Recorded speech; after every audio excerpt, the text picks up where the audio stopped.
Math study চ্যানেলে সকলকে স্বাগত। এখন যে প্রবলেমটি সলভ করব সেটি ডব্লিউবিসিএস 2002 সালে এবং রেল 98 সালে এসেছিল। প্রবলেমটিতে বলছে কোনো সংখ্যার বর্গের সাথে 1/4 যোগ করলে 147 হয়। অর্থাৎ আমরা যদি সংখ্যাটিকে এক্স ধরি তাহলে according to the question x square plus 1/4 মানে 1/4, দিস ইজ ইকুয়াল টু 147। এটা একটা কোয়াড্রেটিক বা দ্বিঘাত সমীকরণ।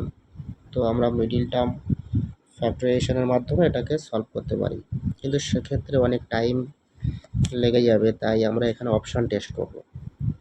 ফার্স্ট যদি এক্সের ভ্যালু 12 পুট করি তাহলে 12 square plus 12/4, this is equal to 144 plus 3, this is equal to 147। So x equal to 12 আমাদের কন্ডিশনকে স্যাটিসফাই করছে। সো এখানে এই অপশান কারেক্ট হচ্ছে। এই ধরনের সকল কম্পিটিটিভ এক্সামের ম্যাথ আমার চ্যানেলে সমাধান করা হয়।